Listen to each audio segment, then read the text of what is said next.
자, 앵콕학원 창문여고 1학년 국어반 학생들 안녕. 지난 시간에 봄봄 하다가 다 설명을 못하고 끝냈죠? 그래서 쌤이 영상으로 올려준다 그랬잖아요. 오늘 그 강의를 시작할게요.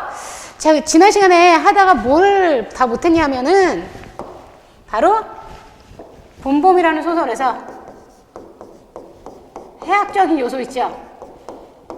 이거 하다가 말았거든. 맞죠? 근데 해학적 요소 말고도 이 소설은 구성도 중요하고 서술자의 위치도 중요하고 그 다음에 인물들의 특징도 중요하거든요. 그런 것들을 중심으로 해서 봄봄을 간단하게 정리해 볼게요. 자, 시작합니다. 근데 어디까지 했는 뭉태네 집 간 거 다 한 건 알아요. 근데 여기서부터 해야 될 것 같아요. 빨리빨리 할게요. 자, 그래서 장인님과 내가 싸운 것은 지금 생각하면 전혀 뜻밖의 일이라 안 할 수 없다. 이 내가 싸운 것은 언제냐면 바로 언제예요? 이 싸운 건 바로 어제거든요. 오늘은 아니에요. 점순이의 2차 충동 아직 안 시작했어요? 어제 싸운 거예요. 누구한테? 싸우다가 부장님한테 간 거. 바로 어제였죠. 뜻밖의 일이라 뜻밖이야. 왜? 서로가 싸울 일이 없었어요. 장인으로 말하면 요즘 자긴들에게 소자긴들이죠. 행세를 좀 하고 싶다. 뭐야? 아, 양반 노릇 하고 싶어요. 돈 있으면 양반이지 별게. 돈이 있어야 부자거든요. 양반이지 별게 있느냐? 그래서 바로 뭐죠? 양반이 되고 싶은 거야. 바로 장인에게는 뭐죠? 신분의식이 있는 거죠. 양반이 되고 싶어. 돈은 있고 그 다음에 명예를 얻고 싶은 거잖아요. 돈은 있으니까 그 다음에 되고 싶은 게 뭐야? 양반. 양반이 뭐죠? 바로 명예죠. 돈과 명예가 사람이 추구하는 거 아닙니까? 그래서 일부러 아랫배를 툭 내밀고 걸음도 뒤틀리게 걷고 툭 내밀고 봅니다. 툭 내밀고 이거 툭 이거 뭐죠? 모습을 흉내낸 말이죠. 의태어죠. 의태어가 뭐죠? 음성 상징이죠. 중요한 건 그냥 걸음도 뒤틀리게 걷고 하는 게 아니라 툭 내밀었대요. 바로 이게 중요하거든요. 이게 바로 뭐죠? 해학적. 해학적 요소예요. 이런 식의 음성 상징어를 쓰는 것이 바로 해학적 요소입니다. 툭 내밀고 걸음도 뒤틀리게 걷고 하는 이 판이다. 이까진 나 좀 두들기다. 남의 땅을 가지고 남의 땅을 왜 자기가 지주는 아니고 마름이니까 모처럼 닦아놓았던 가문을 망친다든지 즉 다시 뭐야? 장인은 뭘 생각해요? 가문의 명예를 생각하거든요. 그러니까 대릴사위랑 몸싸움을 할 만한 그런 사람이 아니죠. 또 나로 말한다면 나로 논지면 나로 말한다면 아무쪼록 잘 배서 점순이에게 나는 뭐야? 나는 바로 뭐죠? 점순이와 성리하는 게 나의 소망이잖아요. 그러니까 장인은 가문의 명예를 생각해서 다시 말해서 장인은 체면 때문에 그쵸? 나는 뭐야? 점순이와 성리를 앞두고 있으니까 서로 싸울 이유가 없었다 그 말이죠. 그래서 이렇게 말하면 결국 어젯밤 뭉태네 집에 마실 간 것이 썩 나빴다. 그럼 뭉태네 집에 갔기 때문에 싸운 건가요? 그런가요? 뭉태네 집에 갔기 때문에 장인과 내가 2차전을 벌인 거예요? 그것도 아니에요. 낮에 공장님 앞에서 장인과 내가 싸운 것을 어떻게 하는지 대고 빈정거리는 것이 아닌가. 그래서 그래 맞고도 그걸 가만둬? 그럼 어떡하니? 그럼 어떡하니란 말을 자꾸 하고 있어요. 정순이한테도 하고 뭉태한테도 해요. 나는 어때요? 소극적이죠. 어떡해. 방법이 없나 봐요. 임마 봉필을 모판에다 거꾸로 박아놓지 뭘 어떡해. 아이, 뭉태는 상당히 다혈질이네 그쵸? 하고 괜히 내 대신 화를 내가지고 주먹질하다 등장까지 했다. 놈이 본식 괄괄은 하지만 아주 뭉태는 어때요? 성격이 급하고 다혈질이거든요. 다혈질이 뭐예요? 화도 불같이 냈다가 막 웃었다가 감정 표현이 큰 사람이죠. 그래서 괜히 내 대신 화를 내주고 주먹질하다 등장까지 쳤다. 놈식 봄식 괄괄하지만 그래놓고 날더러 석유값은 막 찌다우를 붙는다. 찌다우 책임을 전가하는 것을 말해. 너 때문에 이렇게 됐잖아. 즉 남한테 책임을 떠넘기는 거죠. 내가 등잔을 친 것도 아닌데 왜 내 탓이에요? 근데 뭉태가 나 때문에 화가 났고 그래서 자기가 등잔을 쳤기 때문에 그게 원래는 내 탓이래요. 뭉태가 그렇게 말했다는 거죠. 난 어안이 벙벙에 잠자코 앉았으니까 저만 연신 짓거리는 소리가 밤낮 일만 해주고 있을 테냐? 영덕이를 1년을 살고도 장가를 들었는데 넌 4년이나 살고도 더 살아야 해. 내가 세 번째 사인 줄이나 아니 세 번째 사위. 그러면서 뭉태의 말을 쫙 인용하고 있어요. 남의 일이라도 분하다 이 자식아. 우물에가 빠져 죽어. 그래서 우물에가 빠져 죽어. 그러면서 이게 바로 뭐죠? 뭉태가 나에게 비난, 나를 충동질이죠. 가만히 있지 마. 너 바보야. 이렇게 얘기했어. 하지만 뭉태의 충동질은 별로 중요한 일이 못 돼요. 나에게 뭉태는 점순이만큼 중요한 사람이 아니잖아요. 나중에는 겨우 손톱으로 목을 따라고까지 하고 제 아들같이 함부로 훅닥였다. 훅닥이는 것은 마구 다그치는 거죠. 단어 다 알아줘야 됩니다. 마구 다그치다. 별의별 소리를 다해서 그대로 물릴 수는 없으나 그 줄거리는 이렇다. 그 줄거리 이렇다. 여기서부터 바로 뭐죠? 지난 일을 요약해서 제시해주고 있어요. 중요합니다. 이것이 바로 뭐죠? 1인칭 시점의 한계를 1인칭 시점. 왜? 나는 그 전에 있었던 일을 모르잖아요. 근데 1인칭 시점의 한계를 보완해주고 있어요. 그쵸? 왜? 뭉태의 말을 통해서 그동안 장인이라는 사람이 대리사회라는 제도를 이용해서 돈도 안 주고 얼마나 사람들의 노동력을 이용해 먹었는가 그런 과거의 얘기 다 들통나고 있거든요. 그래서 1인칭 시점의 한계 내가 보진 못했지만 뭉태에게 들은 형식으로 쓰고 있어요. 우리 장인님이 딸이 셋이 있는데 맏딸은 재작년 가을에 시집을 갔고 정말은 시집을 간 것이 아니라 그 딸도 대리사회로 다 안 읽을게요. 우리 처가는 날이 아니잖아요. 정리. 자, 그래서 정리를 한번 해보면 이거라도 만것 같아요. 바로 뭐죠? 사회부자. 진짜 부자. 축하합니다. 이런 거 아니잖아요. 그쵸? 비꼬는 거죠. 그러니까 뭐야? 바퀴벌레가 많으면 벌레 부자예요. 아하. 이런 거 뭡니까? 바로 반어법이네. 그래서 사회를 너무 많다. 돈도 안 내고 사회라는 것을 이용해서 그냥 막 남의 노동력을 이용해 먹었다는 것을 어떻게 풍자하는 거죠. 풍자. 그러니까 비꼬는 거죠. 비아냥. 비판하는 거 반어법이요. 그래서 이름이 낮지만은 유명한데 14놈이란 참 너무 많다. 장인님이 아들은 없고 딸만 있는 거로 그 다음 딸을 대릴사회를 해올 때까지는 부려먹지 않으면 안 된다. 물론 머슴을 두면 좋지만 머슴은 돈을 내야 되잖아요. 돈을 줘야 되죠. 그건 돈이 드니까 일 잘하는 놈을 고르느라고 연팡 바꿔드렸다. 또 한편 놈들이 욕만 줄창 퍼붓고 심의도 부려먹으니까 베리상에서 달아나기도 했겠지. 점순이는 둘째 딸인데 내가 일테면 그 세 번째 세리 사이로 들어온 셈이다. 내 다음으로 네 번째 놈이 들어올 것을 내가 일도 참 잘하고 그리고 사람이 좀 어수룩하니까 장님이 잔뜩 붙들고 놓질 않는다. 셋째 딸이 인젠 6살 적어도 10살은 돼야 될 사이를 할 테므로 그동안은 죽도록 부려 먹어야 된다. 그러니까 4년 뒤에 성리하기 싫으면 지금 성리시켜달라 그래라. 장가를 들여달라고 때를 쓰고 나자빠져라. 이게 바로 누구죠? 이게 바로 뭉태의 충고였네요. 그렇죠? 뭉태의 충고. 맞죠? 그치만 뭉태의 충고. 그런데 나는 건으로 봅시다. 그래서 나는 건으로 건성 진지하게 안 들었어요. 그렇죠? 엉엉하며 귀뚱으로 들었. 중요해요. 뭐가 중요하냐고요? 말해줄게요. 자, 이게 중요해요. 이거. 알았어. 코대답이거든요. 진지하지 않은 그냥 성의 없는 대답인데요. 성의 없는 대답. 성의 없는 대답인데 소리니까 뭐라 그러죠? 의성어는 뭐죠? 음성, 상징. 중요한 건 뭐죠? 바로 이것이 해학적 요소라는 사실이야. 해학적 요소. 의성어와 의태어는 해학적 요소로 작용합니다. 자, 해학적. 이렇게 들었대요. 나는 건성 들었다 이렇게 안 쓰고 엉엉하며 의성어를 인용해주고 있어요.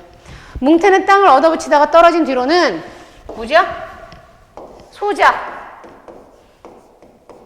떨어진 소작에서 탈락됐어요. 장인님만 보면 공연히 못 먹어서 으릉거린다. 으릉거린다 이건 뭐 장인을 미워하는 거죠.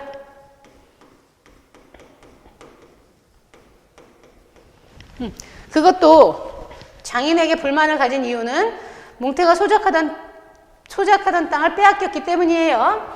그것도 장인님이 져달라고 할 적에 제 집에서 위한다는 그 감투 중요합니다. 그래서 중요합니다. 감투. 집안에 벼슬을 하던 사람이 있었다는 얘기예요. 그러니까 뭉태네 집안도 조선시대 때는 좀 잘 나가던 집안이었나 봐요.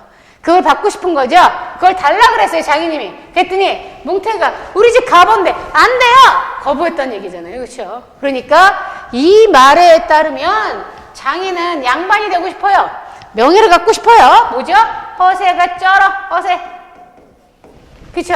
근데 뭉태는 우리 집 건데 가문인데 우리 가문의 명예 안 줬어요. 그래서 잘린 거죠. 소적에서. 그런데 하나 더 있어요. 바로 뭐냐면 옆구리에 뽕뽕 좀 자기 생각엔 걸레예요. 감투가 소중하다는 거, 그것이 가문의 얼마만한 명예의 상징인지 나는 이해를 못해요. 그래서 걸레라고 표현해줘서 역시 빨간색은 다 해학적이고요. 뽕뽕은 뭐죠? 뽕뽕 좀 먹었, 소리가 나는 건 아니잖아요. 좀 먹은 거 뚫어졌어요. 그러니까 의태어고요. 음성 상징이고요. 그래서 뭐라고요? 아 맞다, 해학적 요소라고 말했어요. 의성어, 의태어는 해학적 요소라는 거 좀 전에 얘기했죠? 해학적 요소 맞아요. 뽕뽕, 좀 먹은 걸레. 아, 자기가 봤을 때는 감투는 그렇게 소중한 게 못 돼요. 소중한 게 아니라 그냥 뭐예요? 걸레예요. 근데 그걸 가지고 달라, 안 된다! 이렇게 싸우는 게 주인공인 나로서는 이해가 안 되는 일이었죠. 자, 그러나 나는 뭉태란 놈의 말을 완전히 고지 듣지는 않았다. 즉, 조언이지만 그 말을 다 듣지는 않았어요. 꼭 고지 들었다면 간밤에 와서 장인님과 어찌 무사히 있었을 리가 없지 않은가. 그러면 딸에게까지 인심을 잃은 장인님이 혼자 나빴다. 실토이지 나는 점순이가 아침상을 가지고 나올 때까지는 오늘은 또 얼마나 밥을 담았나 하고 이것만 생각했다. 상에는 된장찌개하고 간장 한 종지, 조밥 한 그릇, 그리고 밥보다 더 수부룩하게 담은 산나물이 한 대접. 이렇다. 나물은 점순이가 틈틈이 해오니까 2대접이고 4대접이고 멋대로 먹어도 좋다. 그런데 밥은 장인님이 한 사발 외에는 더 주지 말라고 해서 안 된다. 여기 밥은 장인님이 한 사발 외에는 더 주지 말라 그랬대요. 야, 일을 하는데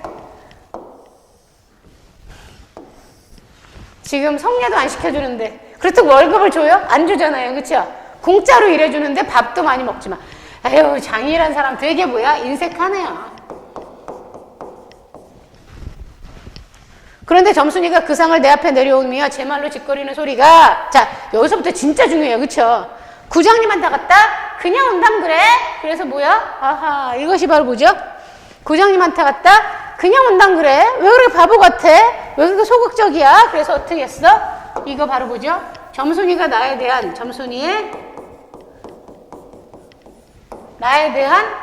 뭐죠? 불만. 왜 그렇게 사람이 소극적이야? 그래서 이거 뭐죠? 충동질인데 처음에는 뭐라 그랬어요? 밤낮 일만 하다 말 텐가? 그랬잖아요. 그쵸? 그게 1차 충동이고 구장님한테 갔다가 성렬하겠다는 확실한 약속도 못 받았어. 그 얘기니까 무슨 2차 충동이죠. 그쵸? 2차 충동이에요. 그래서 구장님한테 갔다가 그냥 왔냐 바보야? 딱 그 얘기잖아요. 하고 엊그제 산에서와 같이 되게 쫑알거린다. 불만을 얘기한 거죠. 나는 내가 더 단단히 덤비지 않고 만 것이 좀 어리석었다. 속으로 그랬다. 나도 저쪽 벽을 향하여 외면하는 내 말로 안 된다는 걸 그럼 어떡한다? 소극적이에요. 그래서 그런데 하나를 더 생각해 봅니다. 그건 바로 뭐냐면 안 된다는 걸 그러면 어떡한다? 그렇게 말했어요. 대화잖아요. 그렇죠? 이 대화는 이 사람의 성격이, 즉 주인공 나라는 사람이 굉장히 소극적이라는 것을 보여줘요. 그쵸? 안 된다 그러면 안 되는구나 그러고 말아요. 그쵸? 안 된다 그러면 그게 왜 안 돼요? 해줘야 되잖아. 이렇게 말을 못 하는 거야. 그래서 한마디로 아싸죠? 인싸도 아니. 자, 그 대화를 통해서 이 사람이 소극적이라는 걸 보여주는데 이러한 방법을 뭐라 그러냐? 대화라든지 행동 또는 그 사람 표정 이런 걸 통해서 그 사람의 성격이라든지 그 다음에 심리 같은 것을 간접적으로 전달하는 방식을 뭐라 그래요? 간접 제시라고 하죠. 간접 제시, 보여주기 수법. 이것도 마찬가지예요. 구장님한테가 이야, 점순이 어때요? 적극적이에요. 점순이가 적극적이라는 걸 역시 간접 제시로 간접적으로 제시해주고 있어요. 그렇죠? 똑같아요. 그러니까 우리는 어때? 그 사람이 말하는 걸 잘 들으면 그 사람이 어떤 생각을 갖고 있는지, 그 사람의 성격이 어떤지 알 수 있잖아요. 그런 걸 뭐라 그래? 간접 제시라고 하는 거죠. 그래서 수염을 잘 안 된다 그러면 어떻게 해야 돼요? 점순이를 말했거든요. 수염을 잡아채지 그냥도 이 바보야. 아하, 점순이가 방법을 얘기해줬어요. 수염을 잡아채래요. 그쵸? 그냥도 이 바보야. 그래서 이거는 바로 뭐냐면은, 자 봅시다. 그래서 수염을, 이것이 점순이가 한 말은 성례를 적극적으로 요구해라. 성례 안 할 거면 나 가겠다. 일 안 하겠다. 이렇게 성례를 적극적으로 요구해라. 이런 주문인데, 그쵸? 나는 어떻게 받아들였어요? 말 그대로, 액면 그대로, 진짜 수염을 잡아채면 되는구나. 그쵸? 수염을 잡아챌 것, 오케이. 알았어. 접수. 그럼 진짜 네 말대로 한다. 느낌표 찍었거든요. 그쵸? 점순이가 말한 거는 적극적으로 요구하라는 것인데 나는 딴 거 아니에요. 진짜 수염을 잡아채는 것으로 알아들었어요. 그쵸? 뭐니까? 어수룩하니까. 여기서 문제가 발생해요. 그쵸? 하고 또 얼굴이 빨개지면서 성을 내면서 셀쭉하니 튀 들어가지 않느냐. 이때 아무도 본 사람이 없었기에 방정이지 보았다면 내 얼굴이 나왔거든요. 자, 그래서 뭐냐면 내 얼굴이 에밀은 황새 새끼처럼, 그래서 뭐야? 가장 믿고 따르는 사람을 어떻게 했어요? 잃었어요. 그쵸? 배신당했어요. 그래서 에밀은 황새 새끼, 비유잖아요. 그쵸? 이러한 비유, 나를 에밀은 황새 새끼 얼굴에도 빗댔다. 이것이 바로 해학적 요소가 돼요. 그쵸? 에밀은 황새 새끼처럼 불쌍하다고 봤을 것이다. 자, 중요하죠. 그래서 해학적 요소는 이 소설의 굉장히 중요한 요점이라고 했습니다. 그래서 에밀은 황새 새끼처럼 가엾었을 것이다. 맞죠? 사실 지금도 중요합니다. 이 소설이 다 중요한데 사실 뒤쪽이 다 중요하죠. 그래서 자, 새로 시작한다는 기본으로 해봅니다. 자, 그래서 점순이가 뭐라 그랬어? 수염을 잡아채지 그냥도 이 바보야. 어떻게 부추겼어요. 그렇죠? 그래서 여기서부터 뭐냐면 사실 이때만치 슬펐던 일이 또 있었는지, 사실 여기서부터 뭐예요? 여기서부터 맞다. 여기서부터 이제 절정이에요. 너무 슬펐어요. 사실 이때만치 슬펐던 일이 또 없었어요. 내 인생 지금까지 중에서 이제 이때가 제일 나는 뭐야? 이때가 제일 난 슬퍼요. 왜? 점순이한테 바보 소리를 들었죠. 그죠? 이 바보야. 아하. 다른 사람은 암만 못생겼다 해도 괜찮지만 내 아내들 점순이가 병신으로 본다면 참 신세는 따분하다. 점순이가 나를 바보라고 무시당했잖아요. 그래서 밥을 먹은 뒤 지게를 지고 일터로 가려 하다 도로 벗어던지고 바깥마다 공석에 들어 누워서 나는 차라리 죽느니만 같이 죽는 게 낫겠다. 죽는 게 낫다. 아, 이대로 사람 뭐해. 의욕이 완전히 상실됐어요. 나는 일할 의욕이 사라졌죠. 내가 일 안 하면 장인님 저는 나이가 먹어 못하고 결국 농사 못 짓고 만다. 뒷짐으로 트림을 꿀꺽하고 대문 밖으로 나오다 날 보고서 이 자식아 너 왜 또 이러니? 그러는 거예요. 이 자식아를 다른 사람한테 쓸 수 있어요? 없죠? 트림을 꿀꺽하고도 있네. 트림을 꿀꺽하고 살아있네. 트림을 꿀꺽하고 꿀꺽 소리 나죠? 의성어죠? 음성 상징이죠? 트림을 하고가 아니라 트림을 꿀꺽하고 바로 해학적 요소가 됩니다. 해학적 요소. 이 자식아 너 또 왜 이러니? 어저께도 배 아프다 그랬잖아요. 배탈이 났어요. 무슨 병? 맞네.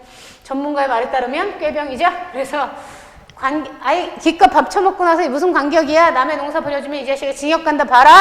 아, 이 말에서 하나 힌트를 얻을 수 있어요. 징역 간다?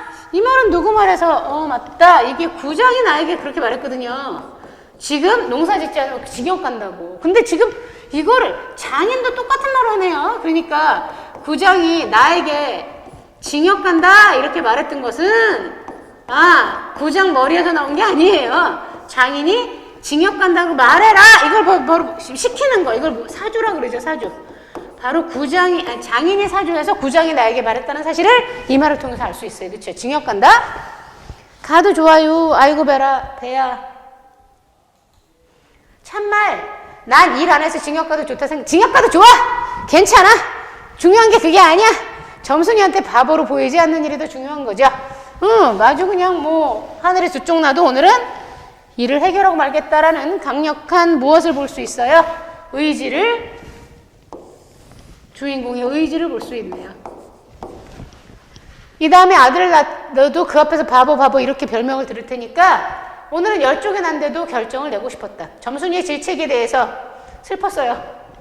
오늘이 제일 슬펐어요. 그래서 반드시 성리 약속을 받아내야지, 결정해야지 라고 각오를 다짐했거든요. 장인님이 일어나라고 해도 내가 안 일어나니까 눈에 독이 올라 저편으로 휑하게 가던 지게막대를 들고 왔다. 그리고 그걸로 내 허리를 마치 돌 떠넘기듯이 쿡 찍어서 넘기고 했다. 해학적 요소 우리 보고 있어요 지금? 해학적 요소? 맞네. 해학적 요소 빨간색으로 쓸게요. 해학적 요소는 바로 돌 떠넘기. 허리를 툭 이렇게 비유로 돌 떠넘기는 것처럼 비유를 통해서 해학을 보여주고 있고요. 그 다음에 쿡 찍어서 쿡 소리가 났어요? 그게 아니라 쿡 의태어죠. 역시 음성상징, 역시 해학적 요소가 돼요. 쿡 찍어서 넘기고 했다. 밥을 잔뜩 먹고 딱딱한 배가 그릇장보다 퉁겨지면서 벨창이 꼿꼿한 것이 여간 캥기지 않았다. 그래도 안 일어나니까 이번에는 배를 지게막대를 위해서 쿡쿡 찌르고 해봅니다. 그래서 어떻게 했는데? 해학적 요소 뭔데? 쿡쿡 찌르고 그 다음에 또 있을까요? 벌떡 일어나서 이런 거 다. 모양을 흉내낸 말 쿡쿡 찌르고 그 다음에 벌떡 일어나는 거죠. 그 수염을 잡아챘다마는 내가 골이 난 것이 아니라, 그래서 장인이 나를 찍어 넘겨서 화가 난 것은 아니에요. 내가 정말 화가 난 것이 아니라 그러면 했어요. 수염을 잡아챘어요. 그쵸? 이것의 이유는 뭐죠? 이유는 화가 났기 때문 아니에요. 그쵸? 화가 난 게 아니에요. 그럼 뭐야? 사실 진짜 이유는 뭐냐면 점순이가 우리들의 꼴을 몰래 엿보고 있었기 때문이다. 진짜는 뭐죠? 점순이의 시선을 의식해서 그래요. 점순이가 수염을 잡아채라고 했잖아요. 그쵸? 그래서 내가 장인어른의 수염을 잡아챈 것은 진짜 화가 난 것이 아니라 점순이 보라고 시키는 대로 했다. 그 말이죠.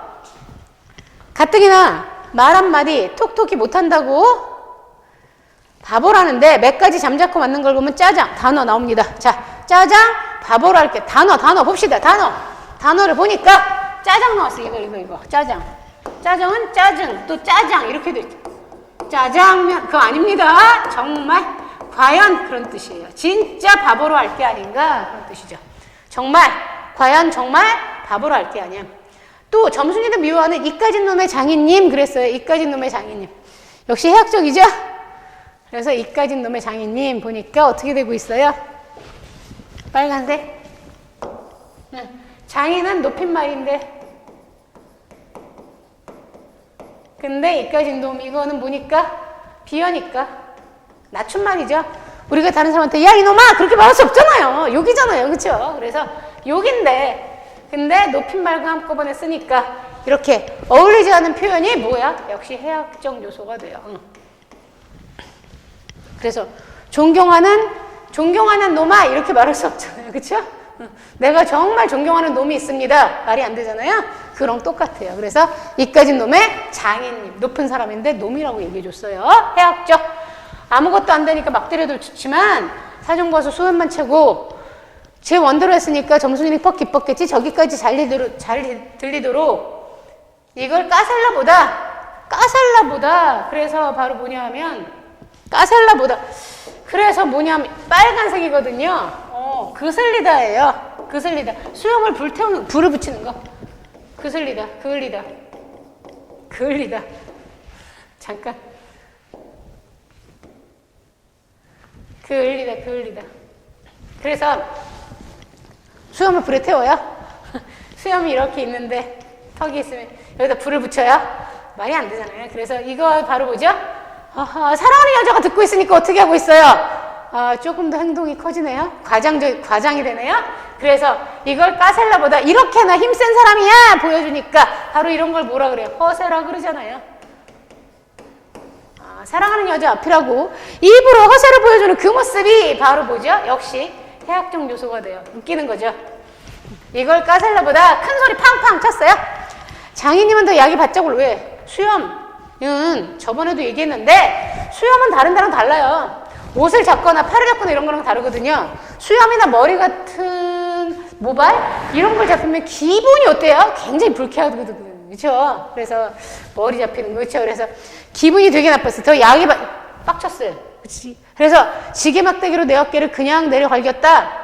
정신이 다 아찔하다. 정신이 또 있네. 바짝 올라서 바짝 역시 바짝 의태하고요.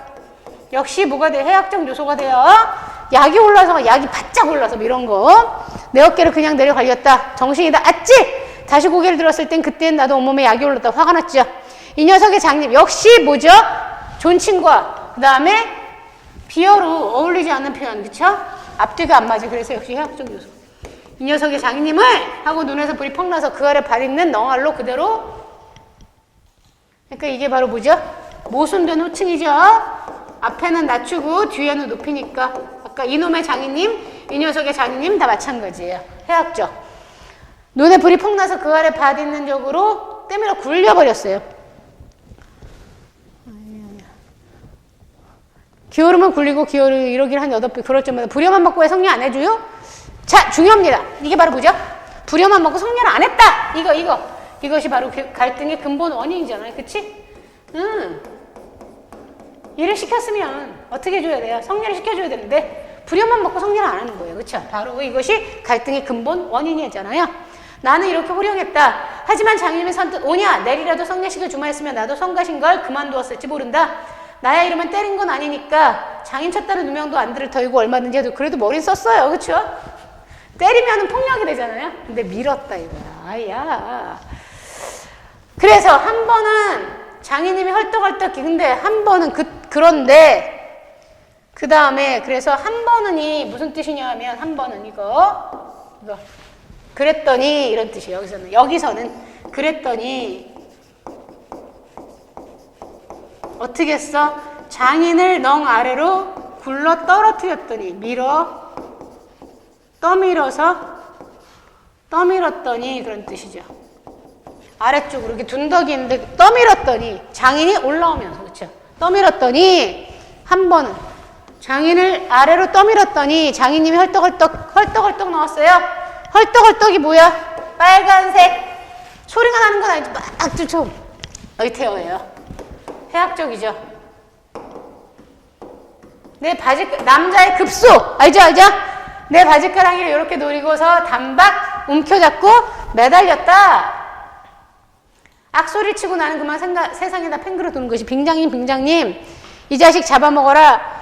아하 바로 장인한테 빙장님 높임말을 썼다가 이 자식이라고 욕을 했다가 할아버지라 그랬다가 이런 식의 호칭 변화가 무엇을 보여줍니까? 아주 재밌는 거예요. 그쵸? 그래서 부적절한 호칭을 그래서 부적절한 호칭을 사용하니까 이런 거 아까 말한 대로 빙장님, 이 자식 여기까진 좋아. 높임말이니까 장인은 이 자식이라 그랬다가 장인은 할아버지라 그랬다가 그래서 부적절한 호칭이 바로 뭐죠?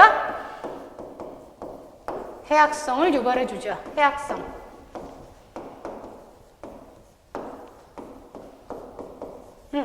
그래서 이 자식이라 그랬다가 할아버지라 그랬다가 하고 두 팔을 허둥지둥 내저을 때는 이마에 진땀이 쭉 내솟고 자 그 다음에 쓸게요. 그래서 허둥지둥 지우고 나서 쓸게요. 부적절한 호칭은 알겠죠? 허둥지둥. 그래서 허둥지둥이 뭐야? 막 급하게 하는 모습이죠? 의태어죠? 음성 상징. 그 다음에 이마에 진땀이 쭉 역시 의태어죠? 음성 상징. 이런 것들이 뭐라고요? 해학죠. 어우 맞네. 그래도 장인님은 놓질 않더니 내가 기어이 땅바닥에 쓰러져서 거진 까무러치게 되니까 놓는다. 더럽다. 이게 장인님인가? 나 진짜 빡쳤어요. 진짜 화났어요. 아까는 화난 척 했어요. 진짜 화난 거 아니에요. 점순이 보라고 화난 척 했어요. 근데 이번에는 아프잖아요. 왜? 장인이 어떻게 했으니까요? 나를 똑같이 나한테 바지가랑이 잡으니까. 그래서 진짜 아파서 더럽다. 이게 장인님인가? 어떻게 그래? 나한테 이럴 수 있어요? 난 한참을 못 일어나고 쩔쩔맸다. 그러다 얼굴을 드니 눈에 안 보이는데 사지가 부르르 떨려서 나도 엉금엉금 기어가 장님의 바지가랑이를 꽉 움켜. 이게 뭐죠? 의태, 그쵸? 해학적. 꽉 움키고 잡아 낚았다. 눈에는 눈, 이에는 이, 바지가랑이는 바지가랑이, 그쵸? 당한 대로 갚아주마. 이렇게 생각을 한 거죠. 그래서 드디어 이제 여기의 내용은 뭐냐 하면 나하고 장인하고 말도 아닌 뭘로 싸우기 시작했어요? 몸싸움이 벌어졌어요. 그쵸? 몸싸움이 벌어졌어요. 물론 내가 우월하죠. 왜? 나는 다른 사람보다 훨씬 더 일을 잘할 수 있는 체격 좋고 힘 좋은 젊은이거든요. 그래서 내가 유리한데, 근데 결정적으로 장인이 내 바지가랑이를 잡았기 때문에 내가 힘을 못 쓰고 지금 수세에 몰린 지경이에요. 거기까지죠. 그래서 나는 어떻게 했어요? 그래, 나도 당한 만큼 갚아주마. 그리고 장인을 똑같이 대접해줬다, 그 말이에요. 거기까지죠. 중요합니다. 자, 그래서 아까 내가 사실 앞에서 보니까 이렇게 슬플 적이 없었다, 그거 있잖아요. 그게 바로 절정의 시작이었어요. 뭉태네 집에 갔다가 점순이가 그냥 구장님한테 갔다 그냥 온담 그래? 그래서 그때 사실 이때마치 슬펐던 일이 또 있었는지 거기서부터 절정이었는데, 사실 해봅시다. 어딜까요?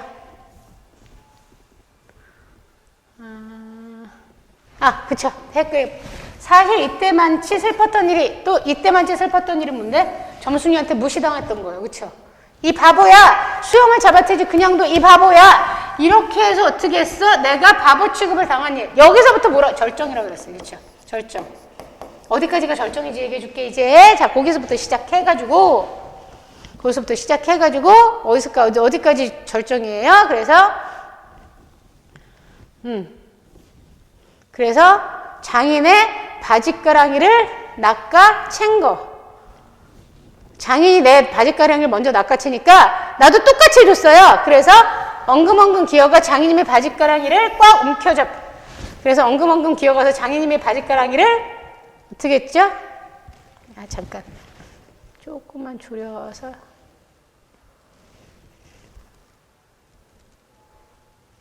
그래서 어떻게 했어요? 나도 엉금엉금 기어가 장인님의 바지가랑이를 꽉 움켜. 여기까지가 뭐야? 여기까지가 바로 뭐야? 절정이에요. 그쵸? 근데 절정이 두 개로 나뉘었어요. 여기까지가 절정 1번이야. 즉, 이 소설은 어떻게 됐냐? 자, 써봅니다. 그러면 이거 지우고 나서 써볼게요. 바로 어떻게 됐죠? 발단, 전개, 위기, 그 다음에 절정이 있는데, 절정 다음에 절정이 있고, 절정이 끝나고 나서 결말이 나오는 것이 아니라, 절정을 얘기하다가 이야기가 끊어져요. 그쵸? 이야기가 갑자기 여기 절정 어떻게 됐어요? 여기 절정은 바로 어떻게 됐죠? 내가 장인의 바지가랑이를 잡은 것까지 나왔잖아요, 지금. 그쵸? 그리고 그 다음에 나와야 되는데, 그 다음 뭐가 나오냐면 결말이 나오는 거예요. 결말에선 뭐야? 나와 장인이 화해했어요. 한 사람은 치료를 해주고, 한 사람은 그 치료에 대해서 감동, 그쵸? 감동받았거든요. 막 울려 그래요, 막. 이런 일이 어떻게 된 거예요? 그러고 나서, 자, 봅시다. 그러고 나서 절정이 또 나와요. 절정에서 뭔데? 바로 나와 장인의 싸움. 한판 싸움 뭐죠? 바로 2부죠. 2부. 그쵸? 그래서 이 소설은 절정 사이에 결말이 삽입된 형식이다. 중요하죠? 왜 그렇게 했을까요? 여기서는 뭐 엄청 싸웠는데, 타바박 튀었는데, 근데 어떻게 여기서 화해하게 됐어? 독자들로 하여금 어떻게? 호기심을 갖게 만들잖아요. 저렇게 싸우던 두 사람이 어떻게 한 사람은 치료해주고 한 사람은 감동을 받을 수 있지? 그래서 끝까지 읽게 되는 거예요, 소설을. 그쵸? 그래서 절정 사이의 결말을 삽입한 형식. 자, 그래서 해봅시다. 내가 머리가 터지도록. 그래서 여기서부터 뭐라 그랬어요? 여기서부터 결말이라고 했잖아요. 이게 결말이라고. 내가 머리가 터지도록 매러져. 자, 봅시다. 이 뭐야? 이건. 점순이의 예상치 못한 행동에 아버지 편을 들었어요. 그래서 내가 어떻게 넋을 놨다. 바로 망연자실. 그래서 어떻게 했어? 방어를 못했기 때문에 맞았죠. 자, 점순이의 예상치 못한 행동 때문에 내가 머리를 얻어맞은 거예요. 기가 막혀가지고 방어를 못했거든요. 그러나 여기가 또한 우리 장인님이 유달리 착한 곳.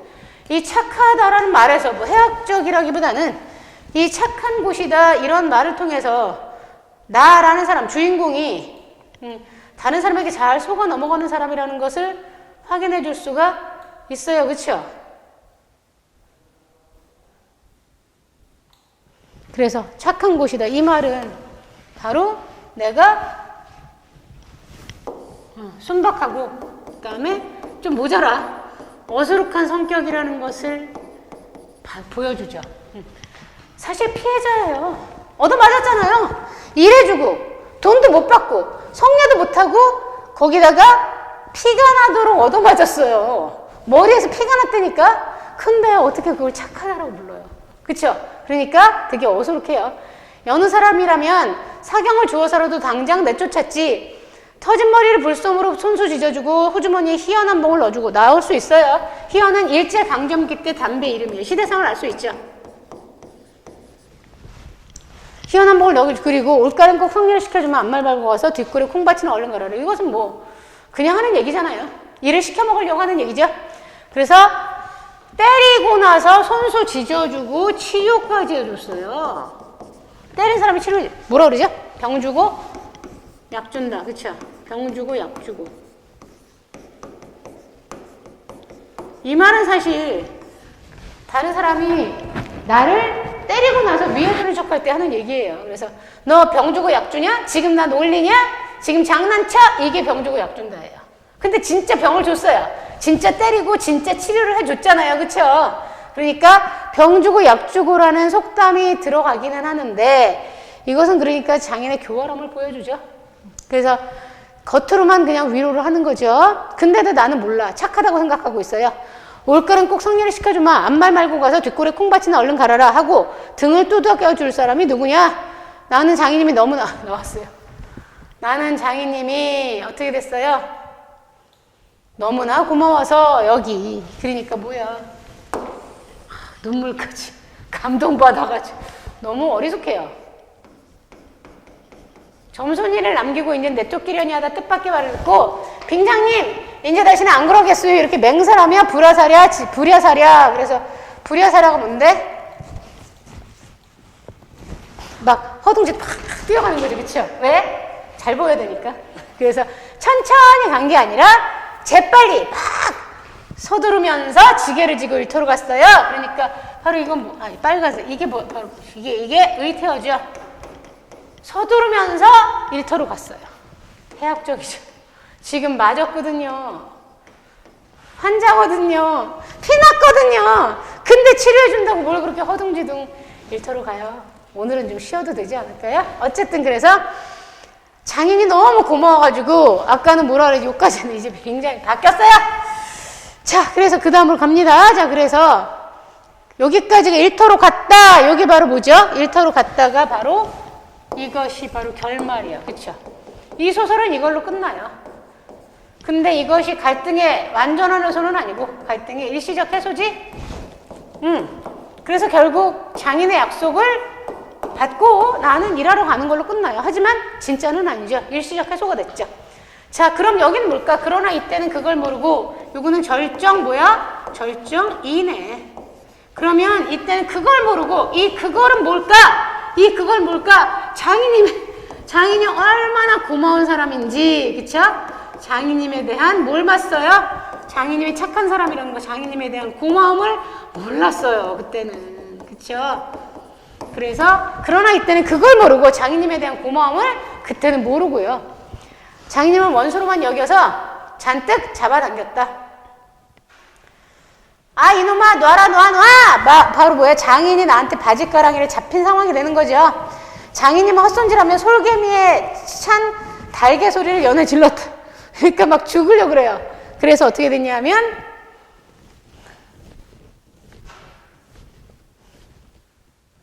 솔개미에 찬 달개 소리 봅시다. 그래서 솔개미에 찬 달개 소리는 바로 뭐죠? 이것은 비유잖아요. 아주 다급하고 왜 비명소리, 그쵸? 다급한 비명소리.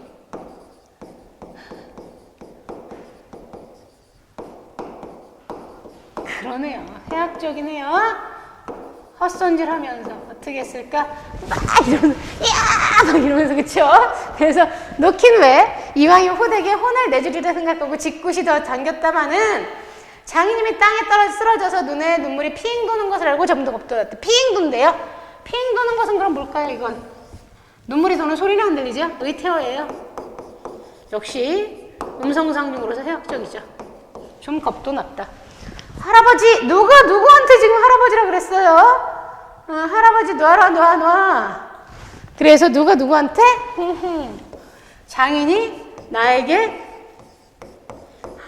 할아버지는 극존칭이거든요. 극존칭. 그러니까 장인이 나한테 할아버지라 그랬어요. 그러니까 역시 부적절한 호칭을 통해서 슬며시 웃음이 나죠? 부적절한 호칭. 그래서 해학적. 맞죠? 그래서 말인데요. 내가 아는 집에 엄마랑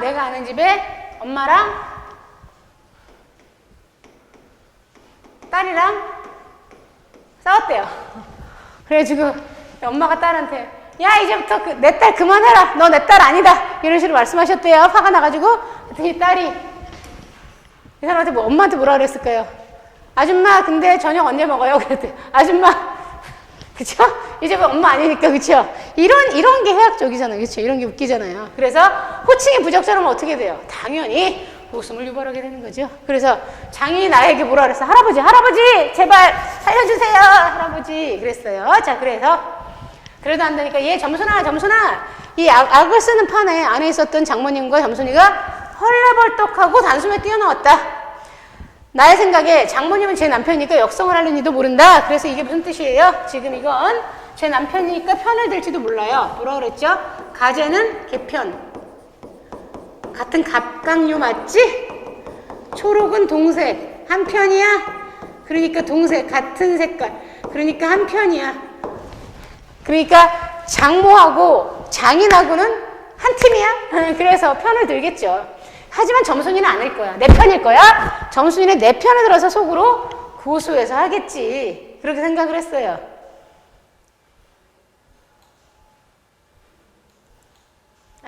미안. 점순이는 고소해서 하겠지. 근데 대체 이게 웬 속인지 지금까지 난 영문을 모른다. 아버지를 혼내주기는 제가 내려놓고 이제 와서 뭐라 그래요 이거. 나무에 오르라 하고 흔든다. 시키고 나서 약 올리는 거야. 그쵸? 나무에 오르라 하고 흔든다. 에그머니 망할 길. 이거는 내가 기대했던 대답이 아니잖아요. 나는 이렇게 장인하고 한 번 붙으면 점순이가 그거 봐요 아버지 빨리 성례시켜 주지 왜 그래요 이렇게 말할 줄 알았어요. 아니면 중립. 그쵸? 중립기요. 그냥 아무 말도 안 할 줄 알았어요. 속으로 내 편을 들 줄 알았어요. 근데 누구 편을 들었어? 아버지 편을 드는 거야. 반전. 그쵸? 예상하지 못했던 행동. 하고 내 귀를 잡아당기며 마냥 우는 것이 아니냐. 그만 여기에 기운이 탁 꺾기. 뭐라 망연자실. 정신줄 놨어요. 자, 망연자실. 점순이의 예상하지 못한 반응.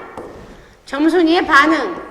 생각지도 못한 반응 때문에 넋을 놨고, 그래서 나는 기운이 빠진 얼빠진 등신. 그래서 뭐죠? 때리는데도 방어를 못했어요. 그래서 뭐죠? 피가 나도록 얻어맞았어요. 피가 나도록 얻어맞았다. 피가 나도록 얻어맞음.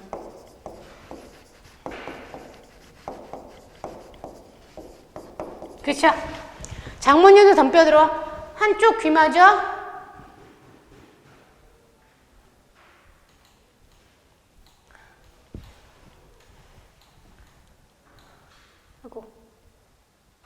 한쪽 귀마저 그래서 한쪽 귀마저 잡아당기면 또 오는 거예요. 이야, 이제 내 편이 아무도 없네요. 나는 어떻게 됐어요? 내 편 아무도 없는 소위 사면 초과의 상황이 됐죠. 다 적이야. 장인, 장모, 점순이까지 한 편 받고 나만 혼자? 그랬네. 자, 이렇게 꼼짝도 못하게 해놓고 장인님은 두 여자가 잡고 있으니까 이렇게 꼼짝도 못하게 해놓고 장인님은 지게 막대기 들어서 사뭇 나려주죠. 막 때리는 거죠. 그러나 나는 구태여 피하려 하지도 않고 점순이의 예상치 못한 행동에 나는 크쿵 충격받았거든요. 그래가지고 방어를 할 생각이 없어. 뭐라 그랬죠 아까? 망연자실, 그쵸? 넋을 놨어. 그래서 점순이 얼굴만 멀거니 들여다보았다. 이 자식 장인 입에서 할아버지 소리가 나오도록 해? 그래서 나의 기대와 달리 장인의 편을 드는 점순이 행동에 충격을 받은 나가 이게 바로 뭡니까? 바로 절정이잖아요. 그쵸? 그래서 나는 어떻게 됐죠? 너무너무 맞았고 여기까지예요. 그쵸? 그 다음에 결말은 어떻게 됐었어요? 결말은 그래서 나는 피가 나도록 상처를 입었고요. 나는 상처를 입었고 장인은 내 상처를 치료해 주면서 올가을은 꼭 성리를 시켜주겠다고 약속을 해서 나는 어떻게 됐죠? 감동받아서 일터로 갔죠. 그게 결말. 맞죠? 자, 그래서 작품을 정리하기도 하고 그 다음에 해학적인 요소에 대해서 확인을 해봤어요. 일반적인 소설 구성과 달리 이 작품은 결말이 나중에 나오는 것이 아니라 결말 나오고 또 절정이 또 나와요. 그러니까 어떻게 됐어요? 절정 1, 결말, 그 다음에 절정 2 이런 식으로 결말이 절정 속에 삽입돼 있죠. 왜 그런다고요? 어떻게 해서 그런 결말이 나오게 됐나? 독자들이 궁금해하라고. 그쵸? 호기심을 유발한다 얘기를 했어요. 자, 그리고 우리 뒤에 정리로 가보도록 합니다. 김유정, 자 넘겼어요. 이해로 가봅니다. 이 작품의 사건을 중심으로 다음 활동을 해보자. 다음은 소설 흐름에 따른 장면이다. 이를 시간 순서대로 정리해보자. 시간 순서대로 정리해보자. 처음에는 어떻게 하고 있었어요? 일을 하고 있었던 거죠. 그래서 처음에는 일을 했어요. 아, 까만색이 아니라 빨간색으로 파란색. 처음에는 일을 하고 있었어요. 일. 그쵸? 근데 그 다음에 어떻게 됐어요? 2번. 이는 뭐죠? 점순이의 1차 충동. 밤낮 일만 하다 말 텐가? 이거예요. 그쵸? 점순이의 1차 충동. 2번. 그래서 뭐죠? 그 다음엔 3번. 3회선 어떻게 했어요? 아, 꾀병을 부렸어요. 그래서 점순이의 충동을 받고선 일하기 싫어서 꾀병을, 청리의 약속을 받아내려고 꾀병을 부렸고요. 꾀병을 부린 다음엔 어떻게 했죠? 부장한테도 단판지어로 찾아갔지만 좋은 약속, 좋은 그런 결과를 못 얻었어요. 그쵸? 근데 헛수고였어요. 열심히 일하라는 얘기만 듣고 왔어요. 그쵸? 그래서 어떻게 됐어요? 그래서 돌아왔더니 점순이의 질책이 있었어요. 부장한테 갔다 그냥 온담 그래? 너 바보야? 이러면서 점순이의 질책과 그 다음에 뭐가 있었죠? 2차 충동이 있었어요. 그쵸? 이 사이에. 어떻게 그랬더니 수염을 잡아채지 그냥 너 이 바보야! 오, 그랬어요. 그래서 어떻게 됐죠? 5번 봤어요. 5번. 그 다음에는 뭐죠? 3번 다음에 5번. 5번이 뭐야? 그랬더니 아하, 점순이가 하라는 대로 했어요. 수염을 잡아챘거든요. 그래서 어떻게 했죠? 나는 장인과 한판 다툼을 벌였어요. 장인과 몸싸움을 벌였죠. 누구 말대로 점순이가 좋아할 거라고 기대하면서 몸싸움을 벌였죠. 그런데 어떻게 됐어요? 예상치 못한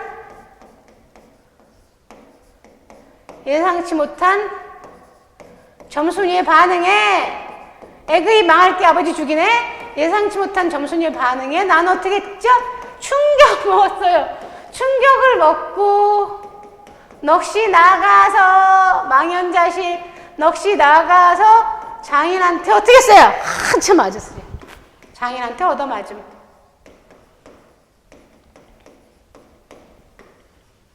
자, 그래서 1번, 2번, 5번 그 다음에 마지막이 뭐예요? 그 다음에 바로 그 다음에가 4번이네. 그쵸? 4번. 치료. 감사해요. 그쵸? 감사해요. 그래서 장인이 나를 치료해 줬고요. 그래서 나는 장인은 나를 치료해줬고요. 얻어맞아 상처를 치료해줬고 나는 감동받아서 착하다 그랬죠. 착하다. 그래서 감동받아 장인의 너그러운 품성에 감동을 받고 그래서 일을 하러 갔어요. 그쵸? 마지막. 어수룩해요. 됐나요? 자. 그래서 점순이의 일체 충동 다음에 구정한테 갔지만 헛수고 그 다음에 점순이가 바보같이 그냥 돌아오냐? 그 말에 자극받아서 몸싸움을 벌였지만 점순이가 예상치 못한 반응을 보이자 충격으로 넋을 놓고 있다가 많이 맞았고요. 그 다음에 그럼에도 불구하고 자기를 막 바지가락이를 잡아 낚았는데도 치료를 해주는 장인한테 감동받아서 열심히 일하러 가겠다고 다짐했죠. 그래서 일을 하러 감. 여기까지입니다. 1, 2, 3, 5, 4번. 자, 그 다음으로 갈게요. 이를 바탕으로 이 소설의 구성상 특징을 알아보면 이 소설의 구성상 특징은 어떻게 돼요? 그래서 맞네. 절정 다음에 절정 그 다음에 어떻게 돼요? 결말 이렇게 되는 것이 아니라 절정을 둘로 쪼개가지고 절정 여기서는 몸싸움을 벌이고 있고 그 다음엔 여기서는 그 몸싸움의 결과 그 다음에 이렇게 해서 어떻게 화해를 하게 되었는지 여기서는 갈등이 파바박 튀고 있었는데 이 몸싸움이 어떻게 화해라는 결과를 낳게 되었는지 그런 연유를 다시 말해서 여기서는 그 경위를 밝혀주고 있어요. 점순이의 돌변한 태도 때문이죠. 그래서 결말이 절정 속에 삽입됐다가 했지요. 중요합니다. 진짜 중요해요. 진짜. 별표가 500개. 자, 그 다음에 2번으로 갈게요. 주요 인물들의 성격을 파악해봅시다. 자, 나는 어때요? 순박해요. 근데 어리숙하죠? 즉 바보 같아요. 순박한 것까지는 좋았는데 판단을 잘 못해. 그래서 수염을 잡아채라 그러니까 진짜 수염을 잡아챘어. 그럼 공부하기 싫은 애한테 공부하기 싫어 학교 가기 싫어 그랬더니 그래? 그럼 가서 너 공부하기 싫으면 선생님한테 선생님이 야 앉아라 저희 다 앉고 책 펴라. 왜 책 펴야 돼요? 꼭 그래야 돼요? 한번 그렇게 말해봐. 그랬더니 진짜 그대로 한 거야. 돼요? 그거랑 똑같잖아요. 그쵸? 그래서 그렇게 말한 거예요. 진짜 수염을 잡아채라 했더니 그대로 했어요. 초등이야? 어리숙하고 그 다음에 순박하고 또 소극적이에요. 그쵸? 그럼 어떻게 맨날 입에 달고 살아? 의문스럽다는 게 뭐죠? 자신의 속마음을 숨기는 것을 말해요. 자신의 속셈을 감추다. 그리고 겉으로는 착한 척해요. 교활해요. 심지어 구장을 사주해서 나를 조종하려고 그래요. 그쵸? 구장한테 나보고 열심히 하라 그러라고 아마 말을 시킨 것 같거든요. 그 다음에 탐욕, 욕심이 많죠. 인색해요? 아이 나쁜 거 많아요. 점순이는 어때? 적극적이죠? 당돌해요. 남 안 볼 때. 밤낮 일만 한다. 남 안 볼 때. 그쵸? 오야. 남 안 볼 때 사랑하는 남자를 부추겼어요. 그래서 또 적극적이죠. 당돌하죠. 야무지죠? 맞죠? 그 다음으로 갈게요. 자, 빨리 다 갑시다. 자, 그 다음에 이 작품에 나타난 인물의 갈등을 맞나요? 이 작품에 나타난 인물의 갈등을 보면 갈등의 원인은 바로 성례를 시켜줘라. 아직 키가 안 자라서 안 된다. 그래서 바로 갈등의 원인은 성례 문제고요. 아니다. 조금 올리자. 갈등의 원인은 뭡니까? 바로 나와 점순이의 성례 문제고요. 맞죠? 그 다음에 갈등의 양상은 성례시켜주세요. 빨리 성례시켜주세요. 나하고. 아직 키가 안 자라는데 어떻게 성례할 수 있냐? 장인의 갈등. 그래서 바로 뭐죠? 개인과 개인 사이의 갈등이죠. 개인과 사회와의 갈등도 있을 수 있고 개인과 운명과의 갈등도 있을 수 있어요. 근데 이 소설은 여기 있네. 봅시다. 여기 봅시다. 그래서 내적 갈등, 자신의 내면에서 밤 10시인데 좀 출출한데 아이스크림 먹을까? 아니야 살쪄 먹지 말자. 이런 갈등 그쵸? 내적 갈등. 자, 그 다음에 외적 갈등은 개인과 개인의 갈등이 있고요. 그 다음에 개인과 사회와의 갈등. 홍길동이라는 사람이 있었대요. 똑똑해요. 그런데 서자예요. 신분이 불안정하죠. 서자는 과거시험을 못 치러요. 서자는 유산상속에서도 제외돼요. 그러니까 과거시험을 못 치르는 건 아닌데 문관으로 급제할 수가 없어요. 문과나 이렇게 관직에 진출하는데 한계가 있었죠. 근데 홍길동은 똑똑하단 말이에요. 지금으로 말하면은 머리가 매우 좋은데 대학도 못 가고 대학을 졸업한다 해도 신분적인 지위 때문에 뭐 취업을 못 한다든가 이런 거랑 똑같아요. 얼마나 억울해요. 나는 똑똑하고 능력자인데. 그럼 홍길동을 말리는 게 뭐죠? 바로 적자와 아까 홍길동의 서자인데 적자와 서자를 차별하는 서자 너는 안 돼! 이렇게 말하는 적서차별제도라는 사회적 제도. 적서차별제도라는 제도 때문에 서자인 홍길동은 능력이 없어도 그 능력이 있어도 그 능력을 발휘할 수가 없군요. 이게 바로 개인과 뭐죠? 사회와의 갈등. 맞죠? 그 다음에 개인과 운명의 갈등, 개인과 자연의 갈등. 바로 뭐죠? 열심히 농사를 지은 큰 홍수가 났어요. 그래서 밭이 쑥대밭이 됐지. 이런 것들. 그쵸? 또 열심히 일을 했는데 가뭄이 들어가지고 농사가 안 되고 사람들의 삶이 매우 고통스러워졌다. 이런 걸 개인과 자연의 갈등이라고 그래요. 자, 갈등도 알아놓지만 우리가 이번에 배우는 작품은 바로 개인과 개인의 갈등입니다. 자, 그 다음으로 가죠. 2번. 나와 장인 사이에서 점순이의 태도는 어떠한지 파악해보자. 점순이는 내 앞에서는 내 편을 드는데 아버지 앞에서는 아버지 편을 들었어요? 그렇네. 점순이가 문제예요. 그래서 소극적인 나에게 불만을 드러내며 자, 내 앞에서는 소극적인 나에게 난 소극적이죠. 점순이가 뭐예요? 불만을 드러내면서 성례를 시켜달라고 어떻게 했어요? 부추겼어요. 충동질. 성례를 하게 해달라 그래라 부추겼지만 그 말 그대로 내가 장인과 싸우자 나와 장인의 싸움 나하고 장인의 싸움에서 누구 편을 들었다? 맞네요. 장인 편을 들어서 나를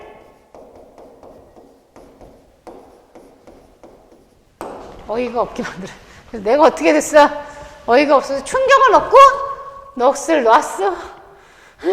가만히 있다가 엄청 맞았어요. 그쵸? 자, 그 다음으로 갑니다. 자, 그 다음에 2번. 다음은 이 작품에서 배경이 묘사된 부분이다로 갈게요. 자, 다음은 이 작품에서 배경이 묘사된 부분이다. 배경 역할을 생각해보자. 밭 가생이로 놀 적마다 야릇한 꽃내가 물컥물컥 코를 찌르고 머리에서 벌들은 가끔 붕붕 소리를 친다. 바위틈에서 샘물소리밖에 안 들리는 산골짜기니까 맑은 하늘의 봄볕은 이불 속같이 따스하고 꼭 꿈꾸는 것 같다. 나는 어때요? 봄을 맞아. 나는 봄을 맞아. 마음이 들떴어요.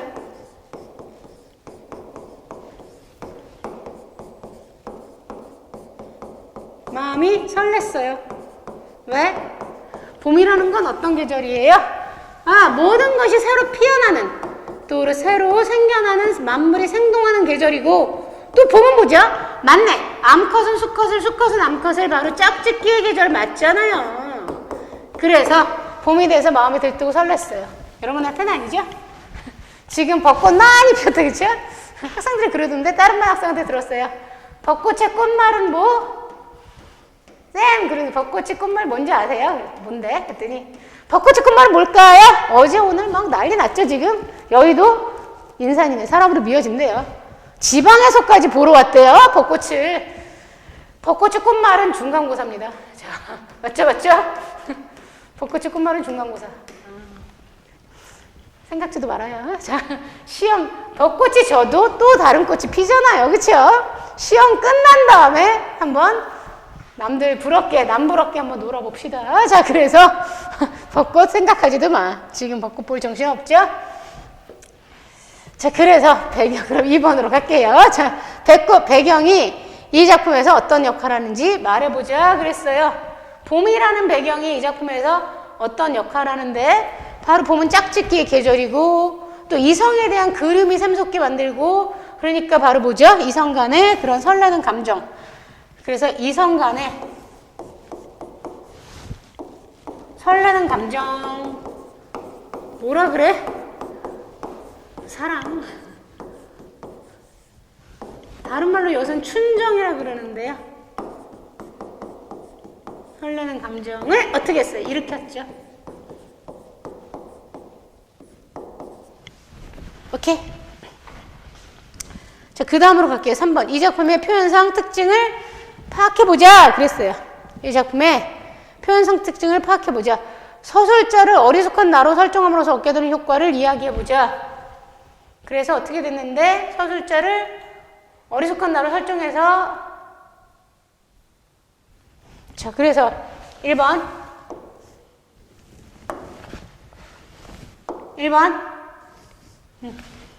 그래서 나는 뭐야? 상황을 파악하지 약간 좀 부족해요. 모자라요? 그래서 현실을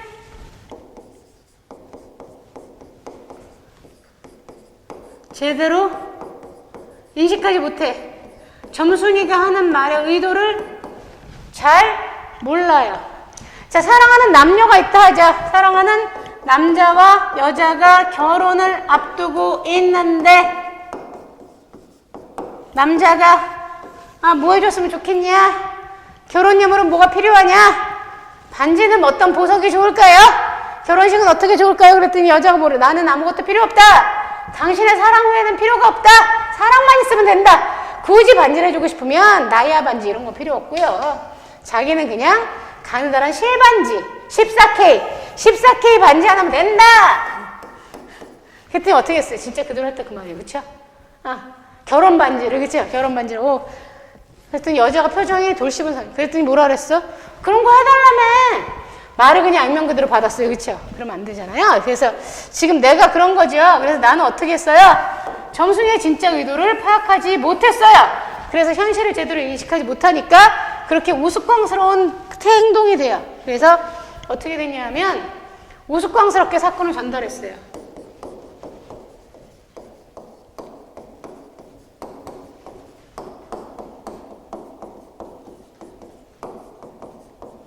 당연히 해학적인 효과가 있어요. 그렇죠? 아주 해학적이에요. 그런데 두 번째는 나는 나쁜 애가 아니잖아요. 여기서 나쁜 사람은 장인이죠. 욕심이 많아. 거기다가 남을 막 이용해 먹으려고 그래요. 교활해요. 거기다가 지위를 이용해서 횡포도 장난 없어요. 진짜. 소작하는 사람들 막 뺏고 막 그런 자기의 지위를 이용해가지고 부자가 됐어요. 부를 쌓았죠. 그래서 근데 여기서 나는 그러니까 갑과 을 중에 을이 돼요. 일을 열심히 해주고서도 맨날 당하게 되니까 그래서 독자가 어리숙한 나를 설정함으로써 독자는 이러한 나에게 어떠한 감정을 갖게 되냐 하면 어떠한 감정을 갖게 아예 안 됐다. 재밌기도 하지만 한편 해학적이기도 하지만 한편으로는 연민과 동정의 감정을 갖게 되는 거죠. 안 됐네. 교활한 장인한테 맨날 그렇게 당하다니 이렇게 되는 거죠. 자, 두 가지 효과예요. 하나는 손실을 제대로 인식하지 못하는 그런 어리숙하고 바보 같은 행동들이 웃음을 자아내고 두 번째는 그런데 그런 모습들이 한편 좀 안 됐다라는 연민의 감정을 갖게 되는 거죠. 그래서 자 그러면 그 다음으로 가봅니다. 자 그래서 이 작품에서 웃음을 유발하는 표현을 찾아보자. 음성 상징어가 사용된 거는 얘기했어요. 뭐 쿡쿡 찍어라는 뭐 아니면 부랴사랴 뭐 이런 것들 펄펄 뛰고 엉금엉금 으쓱으쓱 땅땅 친다 수군수군 이런 것들이었고요. 비속어는 바로 뭐였냐면 이 자식아 뭐 이런 거 비속어 이게 중요한데 너무 많아가지고 나중에 써가지고 다시 한번 해봅시다. 중요해요. 웃음을 유발하는 소위 해학적 표현. 음성상징어가 뭐죠? 모양을 흉내낸 의, 태, 엉금, 살금살금, 그 다음에 어깨가 으쓱으쓱, 또 굽실굽실, 그 다음에 얼음얼음, 가슴이 울렁울렁 이런 거죠. 또 소리를 흉내내는 말도 있어요. 소리를 흉내내는 말을 의성, 소리가 성이죠. 음성이라고 그러고 성악이라고 그러죠. 그래서 소리를 흉내내는 말, 즉 모양을 흉내내는 의태어나 소리를 흉내내는 의성어가 나오는 말들이 웃음을 유발한다고요. 무럭무럭, 뚝뚝, 굽실굽실.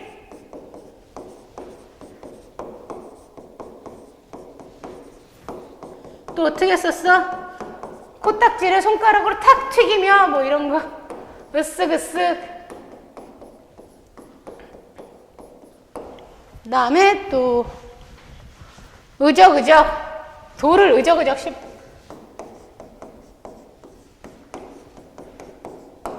자, 이런 것들이고요. 그 다음에 비속어가 사용된 표현, 여기죠.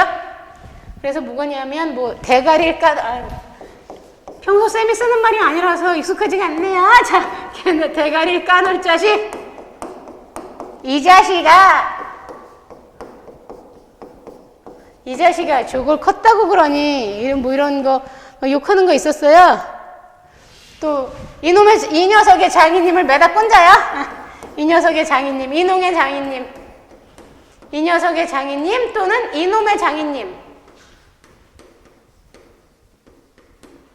재미 키도, 재미는 제길 시야야 시야. 재미 키도. 또 뭐, 맞다. 빅모님은 참새만, 비유적 표현이고. 또 뭐가 있었냐면, 이런 쌍년의 자식. 장이 나에게 욕을 하고 싶으면 참았대요. 이런 쌍년의 자식 하고 싶었지만, 사회적 체면이 있으니까 참은 거죠. 이런 말들이 역시 해학적이고요. 그 다음 비유적 표현으로 갑니다. 비유적 표현. 이게 되게 웃긴데, 돌 씹은 상이래요. 내 말을 듣고 장인이 뭐야? 돌 씹은 상. 또 뭐 있었어요? 에밀은 황새 새끼.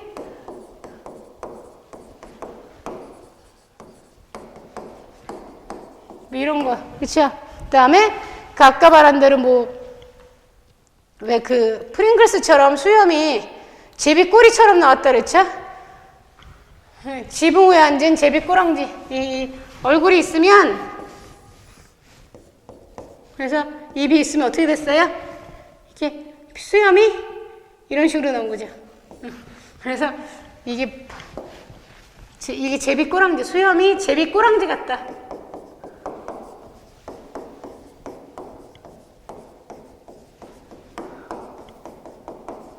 이런 말. 또 빅모님은 참새만한 것이, 빅모님은 점순이가 아직 어려서 성례를 시켜줄 수 없다. 그러니까 내가 뭐라 그래. 빅모님은 참새만한 것이 어떻게 엘났지요? 그래, 참새만한 거. 그렇죠? 역시 웃겨요. 빅모님을 참새만하다고 비유를 하다니. 빅모님이 점순이 엄마가 점순이보다 키가 더 작대요. 그래서 참새만한 것. 이런 것들. 또 호박개 같아야, 장인은 호박개 같아요. 호박개는 험상궂게 생긴 개인데 장인이 딱 그렇대요. 또 점순이는 뭐야? 점순이는 개떡이냐? 개떡, 못생긴 거. 아니래요. 개떡이냐면 그건 아니고 내 눈에는 꼭 뭐야? 감참외 같다. 우리는 빙그레 웃을 수 있어요. 그죠? 감참외가 참외 중에서 제일 맛이 좋대요. 제 눈에 안경, 내 눈에는 세상에서 제일 이쁘게 보여요. 그 여자가. 점순이가 사랑하는 사람이니까. 이런 것들이 전부 다 뭐죠? 바로 비유적 표현이죠. 더 있어요. 자, 나중에 해학적 표현을 다시 정리해서 한 번 더 해보도록 합니다. 자, 그래서 그러면 끝났나요? 시점을 바꾼 거. 요거는 다음 시간에 할게요. 시간이 많이 흘러간 관계로다가 시점을 바꾼 거. 여기서부터 또 한번 해볼까?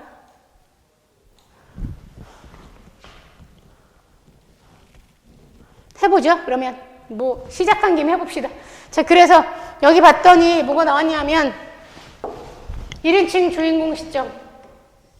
1인칭인 나인데 나가 주인공이야. 그쵸? 1인칭 나인데 나는 뭐야? 관찰자네요. 그쵸? 전지적 작가 시점. 나는 아니고 그로 나오죠? 작중인물이 아닌 서술자가 모든 것을 아는 위치에서 직접 사건을 논평. 직접 사건을 분석도 하고요. 심리나 직접 사건을 분석도 하고요. 그 다음에 작중인물의 심리나 행동까지 서술하는 거. 관찰자는 밖에서 CCTV 달았어요. 그쵸? CCTV 단 것처럼 외부적 행동만 관찰해서 써줄 수 있어요. 즉, 외부 관찰자의 위치에서 사건을 전하는 거. 자, 그럼 여기로 봤어요.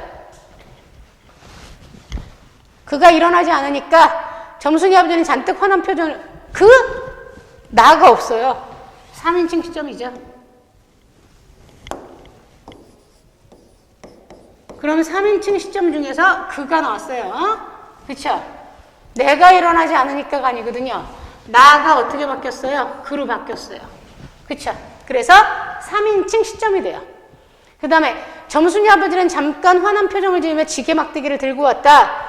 그리고 그걸로 그의 허리를 마치 돌 떠넘기듯 쿡 찍어서 넘기고 했다. 그는 배를 움켜쥐고 있을 뿐이었다.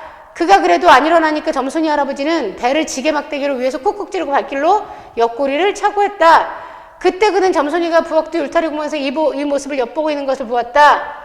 그런데 보니까 3인칭 시점에는 전지적 작가 시점과 3인칭 관찰 두 가지가 있는데 여기서 심리 분석이 있어요. 더 약이 오른 표정을 지으면 이런 건 있잖아요. 그 다음에 어깨를 내려 갈겼대. 행위잖아요. 그쵸? 말하자면은 행동에 대한 묘사가 있어요. 행동을 표현하는 행동 묘사가 있어. 근데 심리 표현, 그 사람의 마음속까지 분석한 거 있어? 있어요? 화난 표정이라고 그랬지 화가 나서는 아니에요. 표정은 겉에서 보이잖아요. 그쵸? 관찰할 수 있다는 얘기예요. 그래서 그 다음에 점순이의 발길로 씩씩거리며 기어오르면서 그는 이렇게 외쳤다. 헐레벌떡 기어와서 바지가랑이를 잡았다. 빙장님 이런 것들은 다 들은 거예요. 사실 그대로. 그러니까 정리를 해 보도록 합니다. 그래서 어떻게 됐냐? 그래서 어떻게 됐냐면 본본에서는 어떻게 됐죠? 본본에서는 바로 나가 됐었는데 나니까 서술자가 소설 안에 있어요. 근데 나는 누구냐면 주인공이에요. 그래서 어떻게 되죠? 1인칭 주인공 시점이 되죠. 근데 학생글에서는 그밖에 없어요. 나가 없어요. 그쵸? 그러니까 뭐야? 서술자가 소설 바깥에 있네요. 소설 바깥에 있으니까 무슨 시점? 3인칭 시점. 근데 보니까 3인칭인데 봐봐. 두 팔 허둥지둥 내저었다. 다시 말해서 행동에 대한 묘사는 있는데 행동은 겉에서 볼 수 있잖아요. 그런데 심리 표현, 심리에 대한 분석.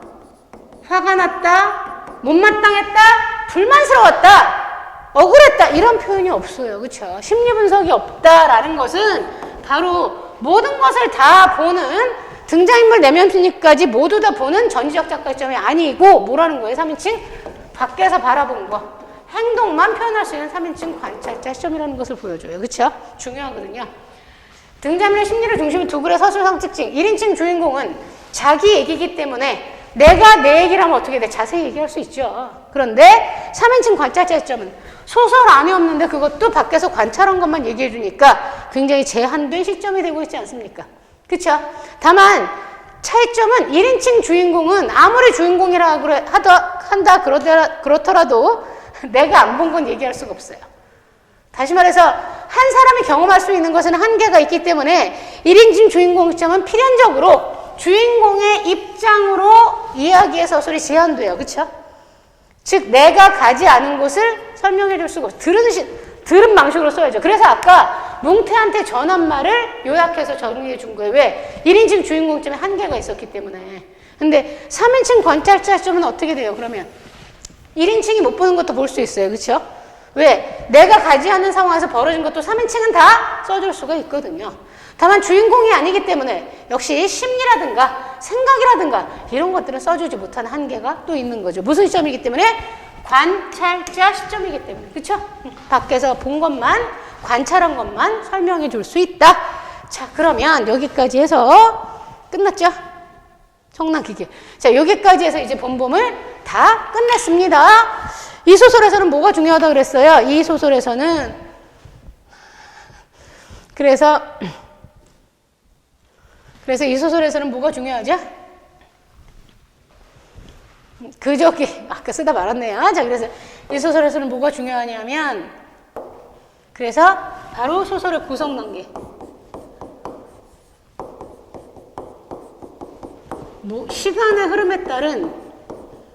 시간의 흐름에 따른 사건 전개. 사실 맨 처음 사건은 3년 7개월 전에 시작됐대요. 그때 주인공 나가 데리사우루에서 처음 일을 시작했던 때였거든요. 그쵸? 거기서부터 출발해서 마지막에는 몸싸움으로 끝났어요. 정확하게 알아줘야 되고요. 사건 전개를. 그 다음에 해학적 요소도 알아줘야죠.